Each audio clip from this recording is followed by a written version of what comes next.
ஒரே கல்லில் 4 மாங்காங்கிற மாதிரி இந்த ஒரு தொக்கு செஞ்சு வச்சுட்டிங்கன்னா நம்ம சூடான சாதத்தில் மிக்ஸ் பண்ணியும் சாப்பிடலாம். தயிர் சாதத்துக்கும் சைட் டிஷ்ஷாக வச்சுக்கலாம். சப்பாத்தி, இட்லி, தோசைன்னு எல்லாத்துக்குமே சைட் டிஷ்ஷாக யூஸ் பண்ணிக்கலாம். வெங்காய தொக்கு செய்யறதுக்கு 300 கிராம் சின்ன வெங்காயமும் 200 கிராம் பெரிய வெங்காயமும் எடுத்து வச்சுருக்கேன். இதை மிக்சி ஜாரில் கொஞ்சம் கொரன்னு அரைச்சிட்டு தனியாக எடுத்து வச்சிடலாம்.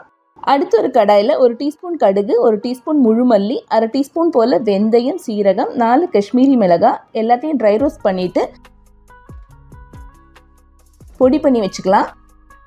நெக்ஸ்ட் ஒரு கடாயில் 6-7 டேபிள் ஸ்பூன் நல்லெண்ணெய் சேர்த்து எண்ணெய் சூடானதும் கடுகு, வெந்தயம், காஞ்ச மிளகாய், கருவேப்பிலையெல்லாம் சேர்த்து தாளித்து விட்டதுக்கப்புறமா கொரன்னு அரைச்ச வெங்காய பேஸ்ட்டையும் சேர்த்து வதக்க ஆரம்பிக்கணும். வெங்காயம் ஓரளவுக்கு வதங்கிட்டு இருக்கும் போதே இதில் 1/4 டீஸ்பூன் மஞ்சத்தூள், காரத்துக்கு ஏற்ற மாதிரி 1-1.5 டேபிள் ஸ்பூன் மிளகாய் தூளையும் சேர்த்து நல்லா வதக்கணும்.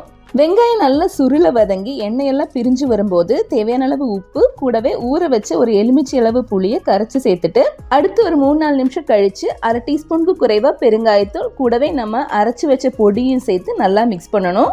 2-3 நிமிஷம் நல்லா வதக்கிட்டு கடைசியாக வெல்லம் டேஸ்ட்டுக்கு ஏற்ற மாதிரி கொஞ்சமாக சேர்த்து கலந்தா அருமையான வெங்காய தொக்கு ரெடி.